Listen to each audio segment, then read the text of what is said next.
Hello everyone. Welcome to Spring Boot REST Tutorial Episode 9.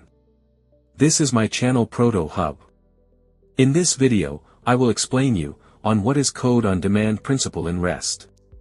Let us move on. The code-on-demand principle is optional in REST.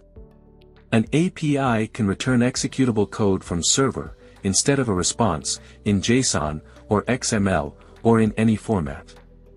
This return code is used to be executed on client side, upon request from client. Examples can be JavaScript code sent by the server.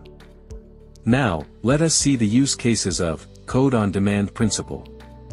We can do client-side validation, based on the return code from the server. We can also perform AJAX request calls. We can also do some dynamic processing of additional message. Thus, in this video, I have explained you on what is code-on-demand principle in REST.